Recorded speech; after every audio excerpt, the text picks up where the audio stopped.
Total Screen proudly presents their official podcast, On Screen, with your hosts, Tyson Gifford and William Rohrig.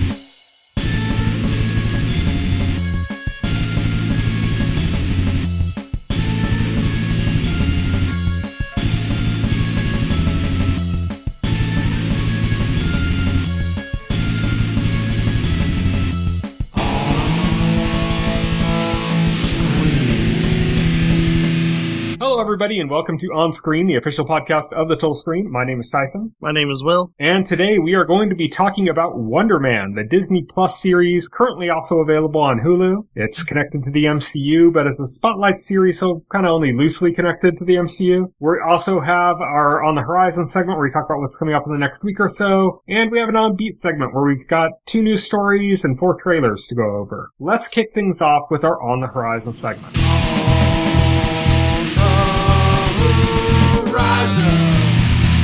On the Horizon. On the Horizon is where we talk about what's coming up in the next week or so, and we're going to start things off with Grime 2, which is coming on Tuesday, March 31st to PC, PS5, and Xbox Series X. Legacy of Kain Ascendance is coming on Tuesday, March 31st to PC, PS5, Xbox Series X, Switch, and Switch 2. South of Midnight is coming on Tuesday, March 31st to PS5 and Switch 2. Of course, it's already available on Xbox. This is the multi-console generation, push for the game or whatever. Then we have the Super Mario Galaxy movie is coming on Wednesday, April 1st to theaters. Darwin's Paradox, which has a demo available right now, is coming on Thursday, April 2nd to PC, PS5, Xbox Series X, and Switch 2. Pizza Movie, which we talked about the trailer for, I believe, last week, is coming on Friday, April 3rd to Hulu. Your Friends and Neighbors, this is the John Hamm starring series where he's in a rich neighborhood and he's robbing his neighbors. That is coming back for its second season on Friday, April 3rd on Apple TV. The Drama, which is the new movie with Zendaya and Robert Pattinson, is coming on Friday, April 3rd to theaters as well. That is our On the Horizon segment, and now we're going to move on to On Beat.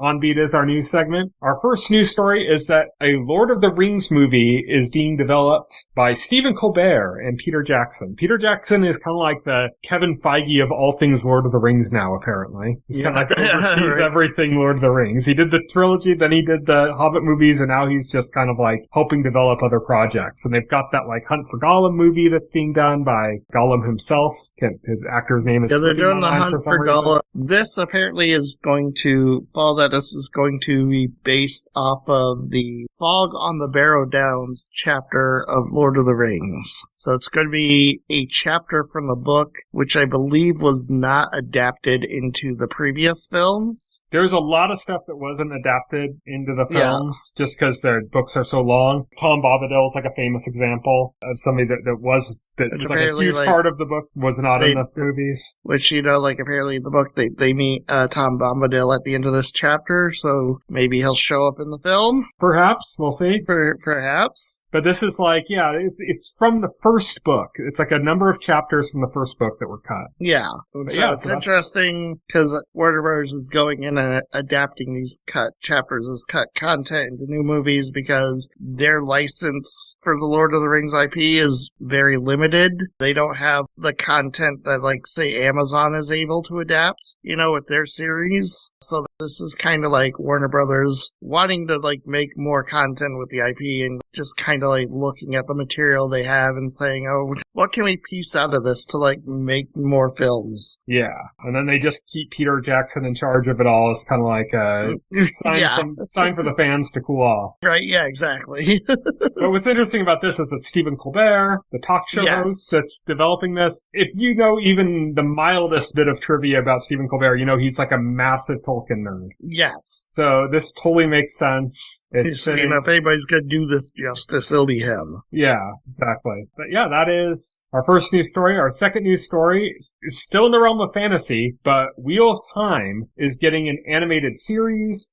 multiple feature films, and a game developed by Thomas Vu, who is the producer of the League of Legends franchise, which is, like a free-to-play game franchise. He also produced Arcane, which is an adaptation of League of Legends. That's like this massive, hugely popular and beloved and critically lauded animated series on Netflix that is a perfect example of something that goes beyond its source material, became more popular and beloved than its source material. But yeah, so he's going to be doing a massive thing for Wheel of Time. Wheel of Time has already had a live action adaptation on Amazon not too long ago. It finished its series, I think a year or two ago, something like that. So that was kind of a failure. It didn't really work that well. A lot of fans really hated it. So this seems like it's going to maybe be a better take on it. The fact that they're doing it animated allows them a lot more leeway to kind of make things look right. I think that's kind of a shortcut sometimes. If you make it animated, you kind of have more freedom to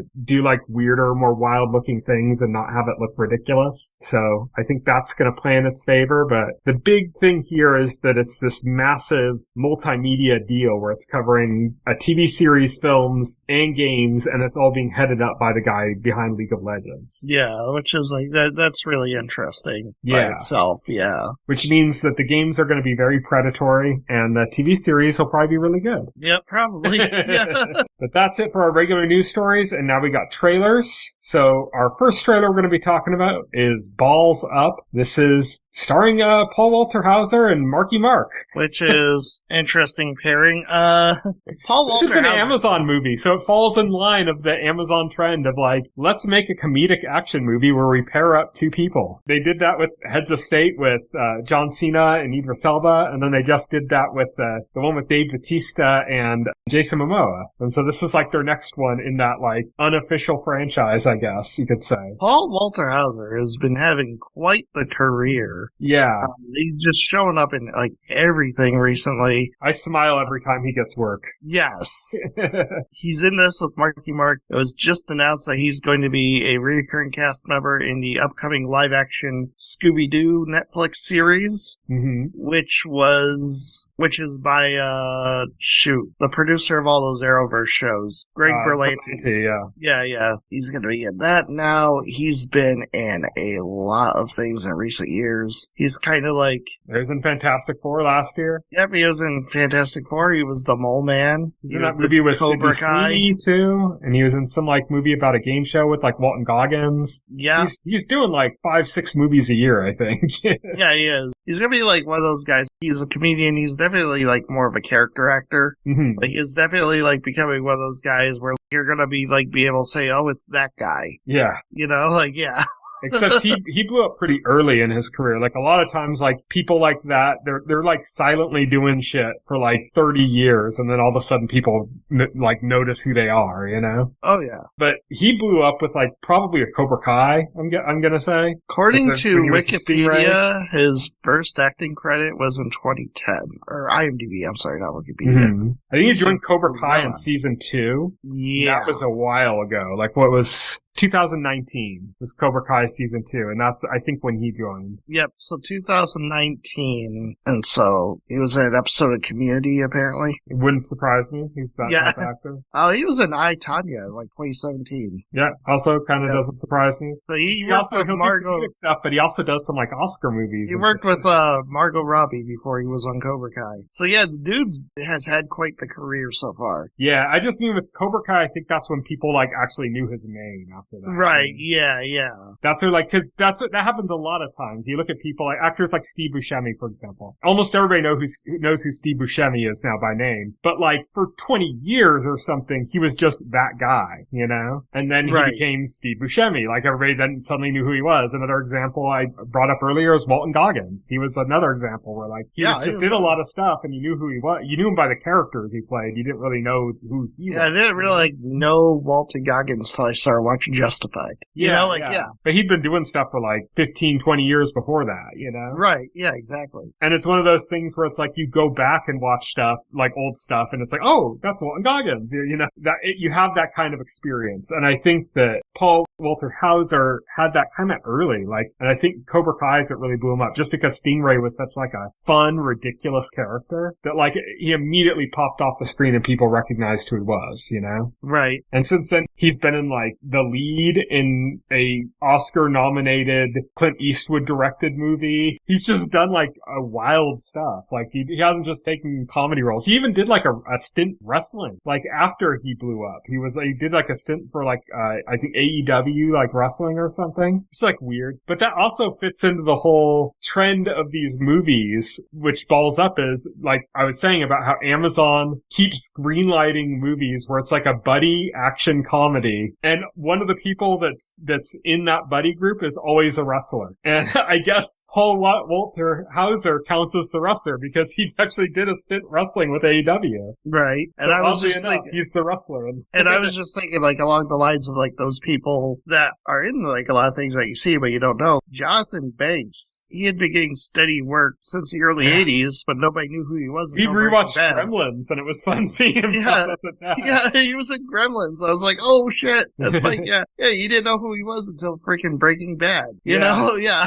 Just takes that one character that's just so larger than life, so beloved that people take enough notice of you that they actually start to know who you are, Right, yeah, exactly. But anyways, as to the movie itself, it's basically about the World Cup.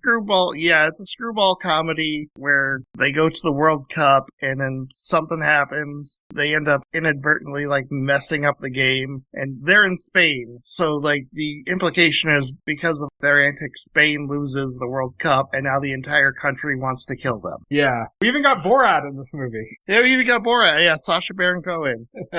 Yeah, who's a drug kingpin or something in this. That's hilarious. Yeah, this looks like it's going to be a fun movie, and it's just a straight for streaming. But yeah, it's a action comedy, buddy action comedy, which is I guess Amazon's go-to genre now. Yeah, pretty much. I mean, it does well for them, so. Yep. Okay. Next trailer we got is Wild Horse 9. This is the next movie from Martin McDonagh, who did In Bruges and The Banshees of Inisherin. This one stars John Malkovich and Sam Rockwell. They're playing I guess CIA agents that are hit people. They're hitmen. Well, they're CIA agents. I don't think they're specifically hitmen. They talk about going to countries and killing people and stuff. Well, they talk about having killed people because that's part of the job. Yeah. Right. So I think they're specifically CIA hit people. They're specifically people that kill people and start coups and shit. Right. But yeah, it's it's hard to suss out too much of a plot for this trailer, but it's got some great,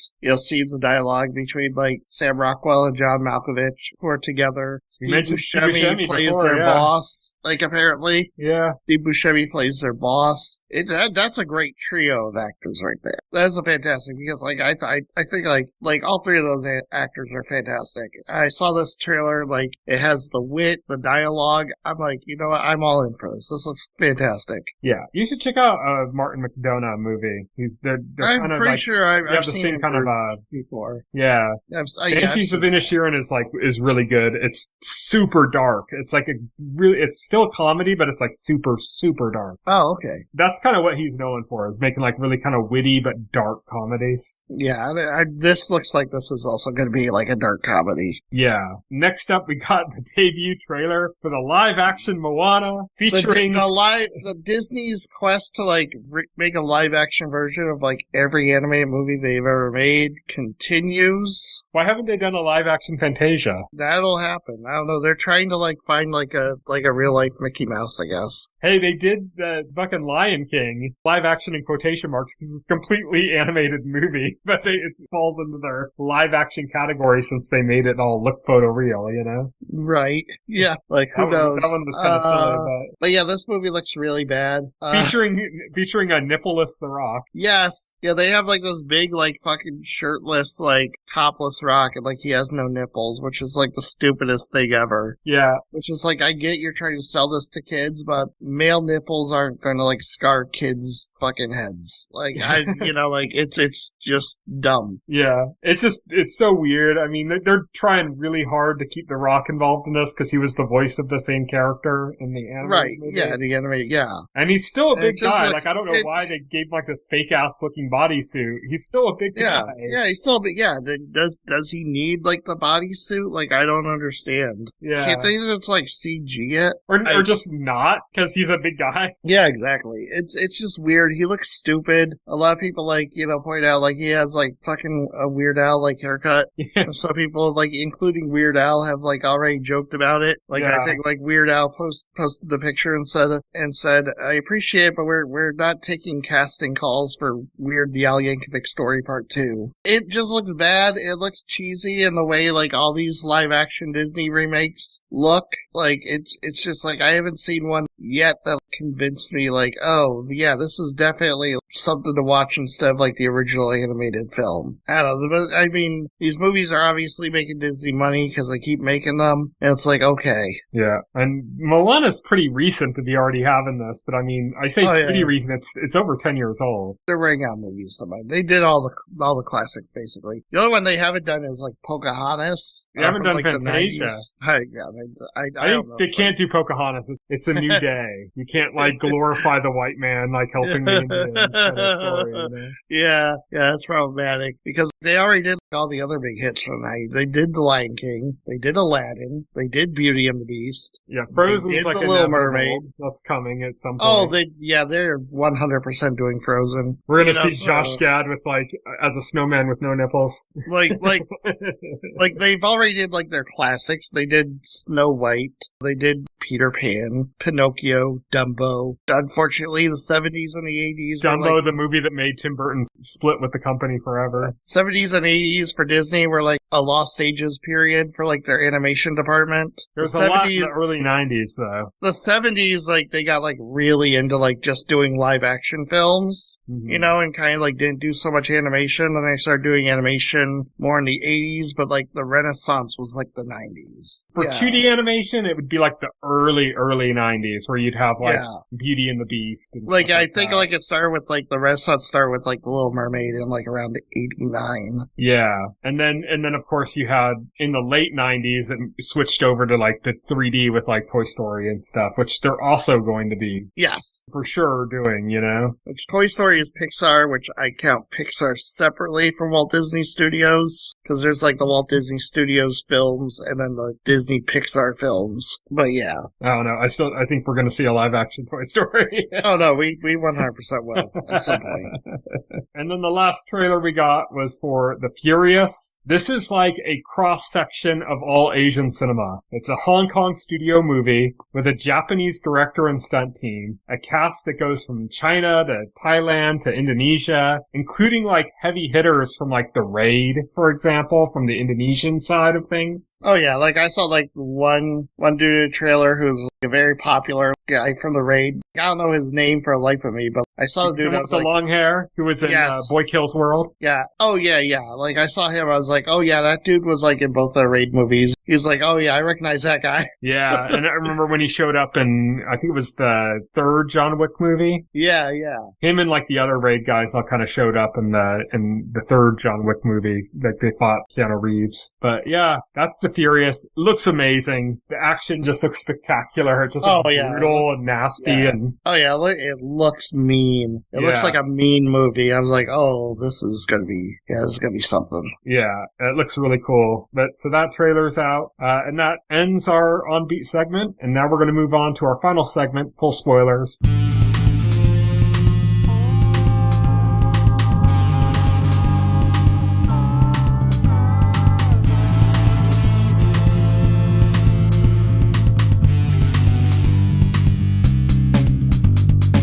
This week for full spoilers, we are talking about Wonderman. This came out a while ago on Disney Plus. I don't have Disney Plus. I noticed it was on Hulu and I was well, let's talk about Wonderman now. This was developed by Destin Daniel Cretton, who did Shang-Chi. He's now doing the new Spider-Man movie as well. Yeah, he's directing the new Spider-Man film too, which, became the first movie to get over 1 billion views for its trailer on YouTube. So congrats to Destin Daniel Cretton. His Spider-Man movie might be the highest grossing out of the 4 films that came out. Yeah, could be. I mean, it looks really good, so we talked about it looks amazing. It looks fantastic. I can't wait. This is co-developed by Andrew Guest. He was a writer and producer on 30 Rock, Community, and Brooklyn Nine-Nine. That's like an insane resume. Yeah. For a comedy writer, you know, that's like an absolutely insane resume to have. But yeah, so this is kind of a narrow focus. It falls in the Marvel Spotlight category. It's technically in the MCU, but it's very loosely connected. You don't have to watch any MCU stuff. The only like connection to the MCU that you would recognize, well, there's like only two. There's one of the main cast members. Yeah, one of the main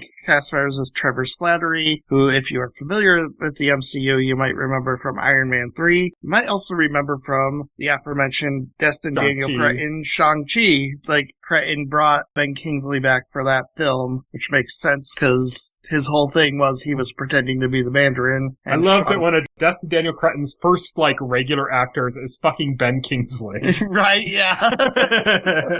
Imagine you're like a new director on the scene, you've done a few projects, and you already have a regular, and that regular is fucking Ben Kingsley. Right, Ben Kingsley. Ben Kingsley also seems pretty chill, because he seems like he's just down to do this goofy character whenever they ask him to. Yeah. Which is like, yeah.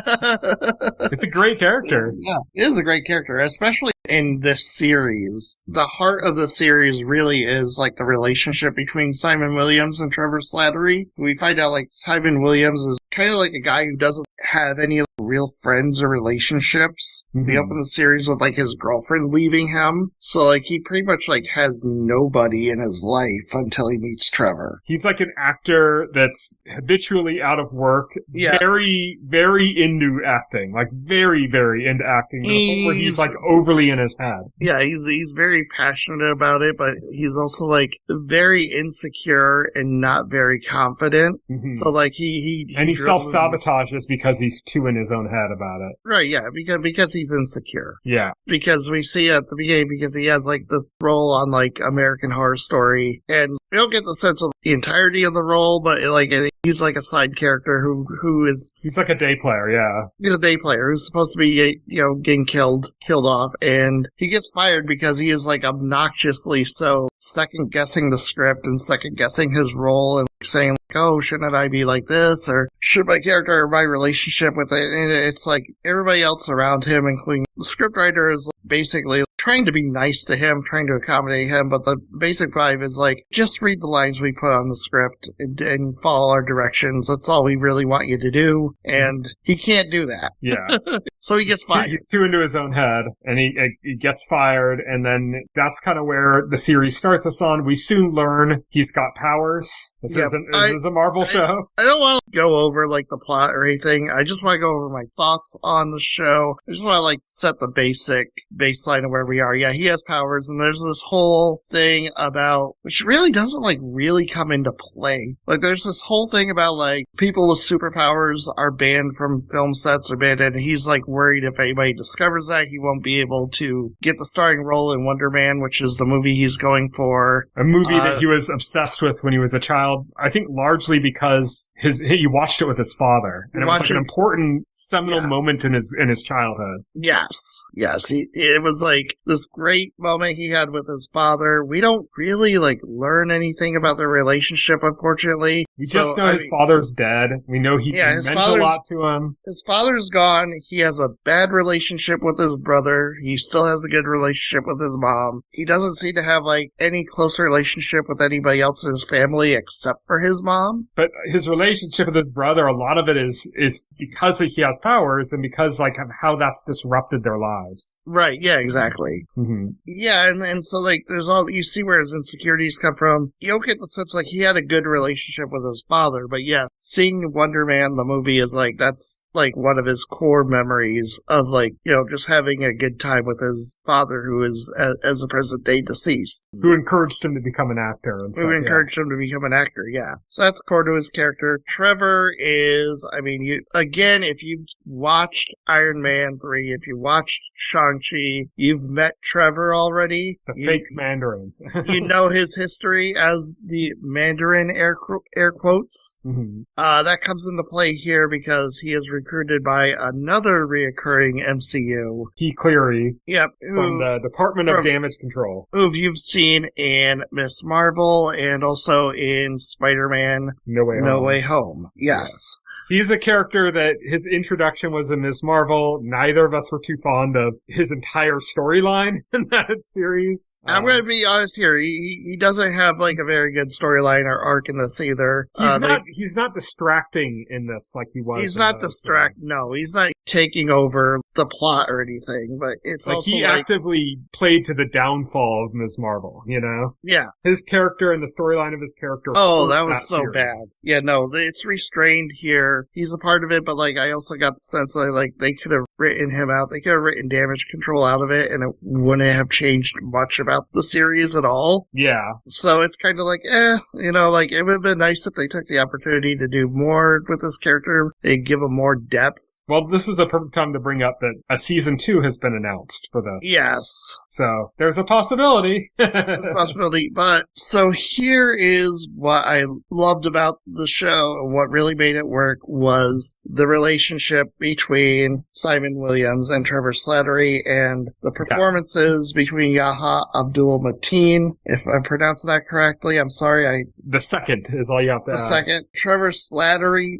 Ben Kingsley, like their acting, their performance, the way they bounce off of each other is like so fantastic and like so natural too, which is crazy. It works so well and it's like the heart of this entire show to the point where like I think like everything else about the show is pretty much irrelevant. It's just watching these two work together. Well, you have Yahya's like one of the up and coming like great actors. It's like an up and comer. And then you have fantastic. Ben Kingsley is like a literal legend. Yeah, literal acting legend. Yeah. Yeah. It's kind of, and to have like this meta commentary, they're kind of like in the same position in real life as they are in the show where like, again, Simon Williams is portrayed in this as an up and comer. He's not somebody who has portrayed to have like a bunch of like credits under his belt. He's introduced as a day player and he's trying to get this film role in Wonderman, which like even his manager is skeptical about because he's not an A-lister. Yeah. You know? And then Trevor Slattery, of course, is coming in as he's this legendary actor. He's been there. He's done that. He's did this and that in the third. He's a legendary, but how would you say, he's disgraced. Yes. Because he took that role portraying a terrorist and now everybody thinks of him as the Mandarin out of desperation. But Trevor Slattery, he's the person who's been there and he's kind of guiding and advising Simon on not just this is what you need to do to get this role. It's like on the art of acting itself. Mm-hmm. And again, plot-wise, Trevor comes into it because he's facing jail time for what he did and the Department of Damage Control is trying to like use him as an informant to get close to Simon and get them to Simon. It doesn't work out. In the end, he takes the fall for Simon. Simon breaks him out. But yeah, that's like the whole thing. And then like the rest of the show is kind of like exists around that relationship. Yeah, that's what's good about it though, because it's not that the fact that the story is simple and just follows this relationship isn't a fault. That's like the strength of the series. Right. Because their relationship is so good. It's so natural. It's so real. It's like when Trevor admits to betraying Simon, like the hurt that Simon's feeling is like palpable, you know? Yes. Yeah, exactly. And when Trevor like decides to take the fall, his like determination, his like resigned determination to do it is palpable, you know? So all of that like really is the strength of the series. It's also interesting. The series is like so meta because on one angle, it falls into that like, if you've ever seen a movie like Bowfinger or something, like it falls into that kind of like Hollywood spoof genre or like The Studio, which is like a recent like Apple TV show, you know? It's like that kind of spoofing the Hollywood industry kind of thing. So it has that, which is already meta, but then also the relationship between the characters in the movie that Simon and Trevor are auditioning for throughout the process of the series and end up getting the roles for well, one of them gets the role for, the other one almost got the role for until he was busted. But that movie parallels the relationship. Their characters parallel the relationship. So there's like a part, like fairly early in when they get there's like a lot of there's like a lot of meta commentary in this. And Ben Kingsley's character Trevor tells like Simon, he's all, oh, my character betrays your character. And Simon says, but that's his only friend. And it's like they're talking about themselves. They just don't know it. Like that's a total meta commentary on the show that they're in. Simon Williams and Trevor Slattery, they're each other's only friends. So that's like a lot of the movie is that too. Like it's all kind of written out because the events of what's transpiring in Wonderman as we get those bits of the story where we see them making the movie or talking about the movie or scripting it are directly paralleling what's actually happening in their relationship. Right, yeah, exactly. So it's fun for that. I guess if we want to like shift topics real quick, we can talk about one episode that basically didn't have any of that relationship in it. Yeah, so they did one episode, and I'm not gonna knock it. It's a fun episode. It is a fun episode by itself, but basically has nothing to do with the rest of the show. Mm-hmm. Even insofar as the connection I thought they were going for. What kind of does? Because still doesn't justify the episode existing, but like, again, it's a good episode. It's fantastic. It's a good standalone. It just has like nothing to do with anything pretty much, but like, it has to do with why actors can't have powers. Yeah, but like, that's barely a plot point in the entire show to begin with, so it's kind of like... I mean, it is because they're barely hiding that. They're so desperately trying to hide that secret. Yeah, he's trying to hide... Damage Control is, like, investigating him on the grounds of that secret, you know? Yeah, I mean, I get that, like, the whole thing, but, like, it's barely mentioned that that's a thing by, like, anybody else except for Simon. I think it's a context episode, because not only does it say why this has happened, but it's also kind of paralleling Simon, but in a very different way. Whereas, Simon is this actor that was always an actor, always wanted to be an actor, and had to overcome the fact that he got superpowers to be taken as an actor. What the episode is first, though. The episode is about a character named Doorman, who was like a literal very doorman. deep-cut Marvel character, yeah. Yeah, very deep-cut. He was a literal doorman at the club until he encounters like this weird sludge or something, and then all of a sudden he becomes the doorman, and by the doorman, it's like he has the power where like he could take things inside of him and transport them. You know, they come out the other end, or they end up somewhere else, or like... Well, he can phase through things, so like he can like walk through walls. Yeah, he can walk through walls, but he can take things inside of him. Yeah, he can like stand against a wall, and somebody can walk through him and come out the other side of the wall. Apparently, like, there's this dimension he could access full of doors. I don't think he knows how to do that on command. He just kind of like, it seems like a dream to him, but like, anyway, like, so he has this power, and he gains this power, and then there comes a situation where like Josh Gad is in the club, and the club like lights on fire, and he has to like use his powers to save everybody in the club. And so like kind of like he outing himself as somebody with abilities, you know, and then once it becomes known that he has these abilities and he's a hero, then he starts getting attention from like Josh Gad, and like another agent starts giving him attention and hanging him up, and all of a sudden he is overnight he is a celebrity, and he's taking like these offers and these deals, and he's just like doing commercials, doing talk shows. He's known as the doorman. He has his own catchphrase. He's like this very overnight sensation, completely by accident, by like no intention of his own. Again, this is the opposite of Simon Williams, where Simon Williams is working very hard to be somebody in the business. This guy, like everything, this guy got here by complete accident every step of the way. Well, like Simon Williams is like, he could be an incredibly powerful superhero. He could like easily be an Avenger. He's got like, he's so fucking powerful, you know, like absurdly powerful. He's like really, really powerful. He could do that if he has no interest in it. He wants to be an actor. That's what he wants to do. Yeah, exactly. And his powers are like a detriment to that. It's like the opposite of with Doorman. Doorman is like famous people knowing he has powers. He doesn't want people to know he has powers. Doorman was famous because he had powers. His powers and he becomes an actor not because he had any interest in acting, but because he has powers, and it fell into his lap. It fell into his lap, and people are willing to throw money at him, and he wasn't going to say no to the money and the fame. He kind of like succumbs to it. Yeah. He's he like, okay. Overly embraces the catchphrase. If you want to give me all this money, if you want to make me famous, take me to like all these parties or whatever, I'm going to go along with it. Yeah, I'm going to live that life. And it gets to a point where all of a sudden, people like Josh Gad is like asking him to use his powers for a movie that they're making, So now he's making movies and he's asked to use his powers for the sake of the film instead of having things done via special effects. And the whole time we get the sense he has a good enough grasp on his powers, but he doesn't fully understand how his powers work. He doesn't like understand like what happens when he takes somebody. He just like most of the time things come out the other end. So he doesn't like have like 100% control over his powers. So this episode is it's mostly comedic. It's mostly largely comedic, but there's also like this impending sense of dread because something's going to go wrong. Yeah, something bad's going to happen. It's going to be related to Doorman's abilities. And we get to the end of the episode and we get to a point where they're filming and Josh is asking him to use his powers for the scene, and Josh Gad goes inside of Doorman, and instead of coming out the other end like everybody expected, he just vanishes completely. Mm-hmm. Doorman doesn't even know where Josh Gad is. Like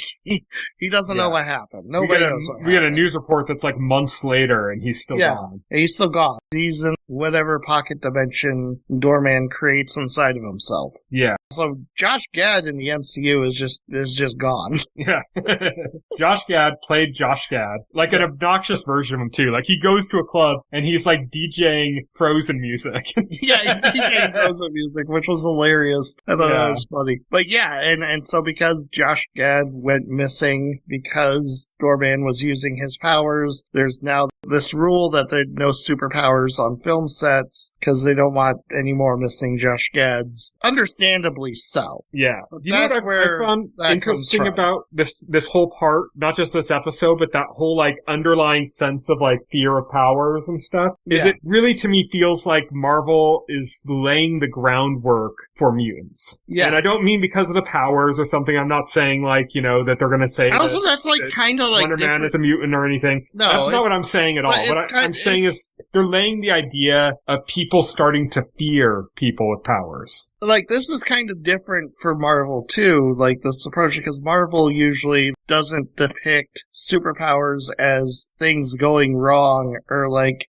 anything fearful. And they need like that if they're going to do X-Men. Yeah, this is, like, the first time they depict, like, somebody with superpowers, and those powers going horribly wrong, not through, like, the intention of the person wielding the powers, just, like, through accident. But even, like, Hollywood just outright banning people with powers from working in movies, even if the powers aren't being used in the movies, but just banning people who have powers, is, like, a kind of prejudice that we haven't really seen in the MCU yet. Right. And this feels like part of laying the groundwork for X-Men to me. Yeah, I mean, that's fair, but it's not really touched on much in the show itself. It only is really touched on in the concept of Simon Williams' anxieties. Like, he's rightfully worried about being outed as somebody with powers. There's like this whole thing where like somebody catches him on video using his powers and they're chasing him down. Immediately blackmails him, Immediately blackmails him, but like it's never brought up by like other characters around Simon. Like nobody says, oh, you have to sign this waiver to make sure you don't have superpowers. Or there literally was a scene where that happened. Yeah. There literally was a scene where that exact thing happened. That's true. There's no outside mention of it. Barely. There is. Like, that's, his anxieties are not just internal. They're like from a real place. That episode reflects those desires. Like I said, there was a literal scene when Simon showed up for the first audition and had to sign a doorman waiver. All right. I remember that. Okay. Yeah. So, yeah, but no, I thought it was a wonderful series. Looking forward to season 2. I think, like, that covers everything I want to say about it. I just want to reiterate on what I was saying about, like, laying the groundworks for X-Men. I don't mean, like, in a direct way. I just mean, like, the MCU always felt like kind of a hopeful universe. Like, it always kind of felt like, oh, there's some bad people doing some schemes and stuff. But, like, the people are being saved, and the people love that they're being saved, and they celebrate the heroes, and there's this kind of thing that, like, it works when when you have like Captain America and Iron Man and stuff, but that kind of mood and tone and atmosphere will not work when you're doing X-Men. Right. No, X-Men is all about like prejudice. That's why, that's why, like I said, X-Men doesn't really work within the context of the Marvel Universe. It's cool that they're doing this, but like, there's always been that disconnect, and there always will be that disconnect. See, that's what I don't know if that's true, because I think they've tried a few times to push in this direction, but not very well. This is the first time where I really felt like, oh, the world itself is starting to feel like it's developing prejudice against people with powers. And I think that this is kind of the first step in that direction. Yeah. The first real step. They tried it with Ms. Marvel. They tried it with, Spider-Man No Way Home, but that kind of quickly got abandoned. Like that whole thing. Remember, that's what the whole movie we were led into from the last movie, and the entire beginning of the movie was about that, and then it ended up being like nothing about that at all. Yeah, I remember. But it's like, this is the first time where it feels like, oh, okay, they're actually like creating an atmosphere of prejudice now. Right, yeah. And it feels like that we might start seeing more of this in like the background of like other series and movies and whatever. But that was the last thing I kind of wanted to bring up, just because I thought that was interesting. I really was like, okay, they're laying some groundwork here. Right. But yeah, at the end, Trevor is in a